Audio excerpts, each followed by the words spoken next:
এখন জাতীয়তাবাদ অর্থে ওটা যে কোনো একটা জাত, আমি যেটা মনে করি যে জাতীয়তাবাদটা ইসলামের দৃষ্টিতে ঠিক না, এবং আমাদের পলিটিক্যাল সায়েন্স যেটাকে আমরা উগ্র জাতীয়তাবাদ বলি, যেটা সেটা কখন আমাদের কাম্য না। সেটা হচ্ছে যে তুমি তোমার জাতির স্বার্থই শুধু দেখবে, মানে এটা নিয়ে সাদামাটাভাবে সরাসরি কখনো একেবারে বলা যাবে না যে জাতীয়তাবাদ হারাম। এটা মুসলিম স্কলাররা এটা ভালো বলবেন, কিন্তু আমি রাজনীতি বিজ্ঞানের একজন শিক্ষক বা গবেষক হিসাবে বা ছাত্রী সমাজ যেটা বলতে পারি সেটা হচ্ছে বর্তমান সময়ে, বর্তমান আমাদের পলিটিক্যাল সিস্টেমে একটা জাতিরাষ্ট্র অথবা জাতীয়তা বোধ তোমার একটা থাকবে। একজন মুসলিমে যদি মুসলিম জাতীয়তা বোধ থাকে, এটা তো অন্যায় না। কতক্ষণ পর্যন্ত অন্যায়? যতক্ষণ পর্যন্ত সে নন মুসলিমের উপর কি করবে না, আক্রমণ করবে না। তার সংখ্যাগরিষ্ঠ জাতীয়তাবাদকে দিয়ে সে সংখ্যালঘিষ্ঠ আরেকটা জাতির উপর সে আক্রমণ না করে, ততক্ষণ পর্যন্ত এটা একজন মুসলিম সে তো তার ধর্মের প্রচার প্রসার এবং তার এটা প্রতিপালন সে করবে। একজন হিন্দু, আমি শেষ করছি, একজন হিন্দু সে তার ধর্ম জানবে, প্রতিপালন করবে, মূল্যবোধ করবে। তাহলে এখন আমরা বলছি হিন্দু জাতি, বলছি আমরা মুসলিম জাতি বলছি আমরা। এখন মুসলিম হতো যেটা বলছে যে আমরা ওই সংকীর্ণতে জাতি না, সেটা দ্যাট ইজ ট্রু। আমি তো আগে বললাম যে ইসলামের যেই তোমার আউটলুক অ্যাপ্রোচ সেটা হচ্ছে ইউনিভার্সাল, সার্বজনীন। সেটা শুধুমাত্র বাংলাদেশে অথবা শুধুমাত্র সৌদি আরবের লোকদের জন্য না, যেহেতু আল্লাহর পক্ষ থেকে নাজিল করা হয়েছে। অতএব এটার ইসলামের যেই আহ্বানটা বা ইসলামের যে আদর্শ মূল্যবোধ, এটা হচ্ছে সার্বজনীন। সেই অর্থে ইসলাম জাতীয়তাবাদ নয়, অর্থাৎ কোনো পার্টিকুলার বাঙালি জাতীয়তাবাদ অথবা ভারতীয় জাতীয়তাবাদ অথবা হিন্দু জাতীয়তাবাদের জন্য ইসলাম আসে নাই। ইসলাম হচ্ছে সমগ্র মানব জাতির জন্য। স্যার, আমরা যদি যেটা বলতে চেয়েছিলাম, আমরা যদি এখন যদি ধরি বিশ্বের রাজনীতিতে যে যদি এই ধরনের প্রশ্ন আসে যে পৃথিবীতে বর্তমানে মোটামুটি পরিপূর্ণ ইসলামিক শাসনতান্ত্রিকভাবে কোন রাষ্ট্রটি পরিচালিত হচ্ছে, তাহলে আমরা উত্তরে আসবে তালেবান সরকার কর্তৃক যে আফগানিস্তান সেটি।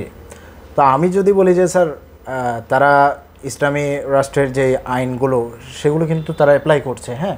তো সেখানে যেহেতু ইসলামী আইন চলছে, ইসলাম যেহেতু জাতীয়তাবাদকে হারাম মনে করে, তাহলে আমি একজন মুসলিম, আমি বাংলাদেশের মুসলমান, তো আমি যদি কালকে আফগানিস্তানে যে বলি যে ভাই আমি বাংলাদেশে আর ফিরে যেতে চাই না, আপনাদের রাষ্ট্রে থাকতে চাই, তো আমাকে কি রাখবে স্যার? আপনি কি মনে করেন?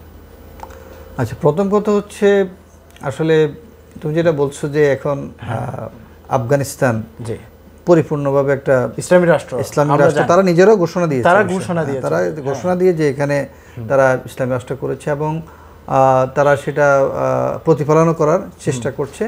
বাট তাদের কিছু নিয়ম নীতি বা পলিসির ব্যাপারে মুসলিম স্কলারদের বা ব্যক্তিগত বা আমারও কিছু রিজার্ভেশন আছে টু সাম এক্সটেন্ট।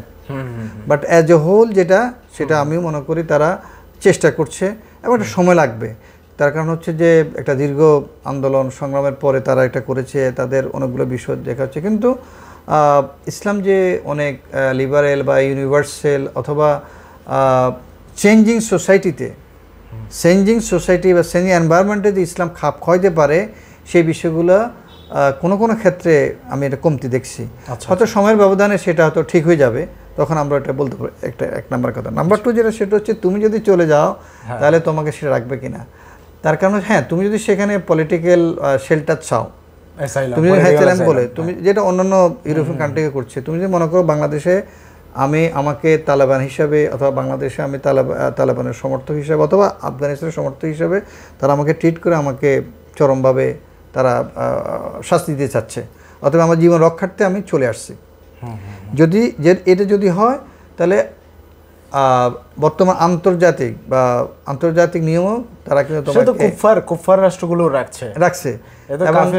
এটাও রাখছে রাষ্ট্র যেগুলো। এখন তুমি নিশ্চয়ই কোনো একটা কজে তুমি সেখানে, আমি ট্রাভেলিং ভিসায় গেলাম, আমি বলতেছি আপনাদের রাষ্ট্র খুব সুন্দর, আমি এই দেশে সৌন্দর্যের প্রেমে পড়ে গেছি, সুতরাং আমি থাকতে চাই, অথবা আমি এখানে শাসন ব্যবস্থার প্রেমে পড়ে গেছি, সেটা আমি থাকতে চাই, আমি একজন মুসলমান। এখন এটা না, এখন শুধু মুসলমানের জন্যই এটা তারা হতে, কেন যেহেতু তারা একটা রাষ্ট্র, তাদের কতগুলো নিয়ম নীতি থাকবে, বিধিবিধান থাকবে। সেই বিধিবিধান যদি অ্যালাউ করে তাহলে হয়তো তোমাকে, এখনই তো আসছে স্যার জাতি রাষ্ট্রের ধারণা, সেটাই বলছি। এই জিনিসটাই আমি সেটা এটা স্বাভাবিক। যেমন সৌদি আরবের একজন লোক আসলেই তো আমরা বাংলাদেশ তাকে নায়ক দিচ্ছি, অথবা বাংলাদেশে এখন মুসলিমরা সৌদি আরব গেলে তাদেরকে তো নাগরিকত্ব দিয়ে দিচ্ছে না। এমনকি ওখানে সৌদিতে আমরা জানি বছরের পর বছর জেলে রেখে দিয়েছে বহু মুসলিমদেরকে, যারা হচ্ছে অন্যান্য রাষ্ট্র থেকে গেছে, তারা হয়তো অবৈধ ভিসা বা যে কোনো কারণে রাখছে না। না, সেটা ইসলামের যারা তখন তাকে ট্রিট করে একজন সিটিজেন হিসাবে, একজন হিউম্যান বিং হিসাবে, নট এট মুসলিম। কিন্তু যদি মুসলিম যদি তারা হিসাব করে তাহলে কিন্তু ইসলাম অনুযায়ী তাকে এটা করতে পারে না। একজন মুসলিম একজন অসহায় অথবা একজন প্রয়োজন পূরণ করার জন্য যদি তার দেশে থাকতে চায় তাহলে একটা ইসলামী রাষ্ট্রে তাকে থাকার সুযোগ দিতে হবে, ইসলামিক কনসেপ্টে। হ্যাঁ, দিতে হবে না, বা তার প্রয়োজন আছে, তার এখানে কোনো কিছু নাই, হ্যাঁ, তার এখন নিড আছে। কিন্তু আমরা দেখতে পাই এই যে মিডল ইস্ট কান্ট্রিগুলো তো আসলে ইসলামিক স্টেট না, ওরা একটা আসলে জাতি রাষ্ট্রে বলতে পারো, তারা আরব রাষ্ট্র বলে, আরব জাতীয়তাবাদ তারা বলে, ঠিক না?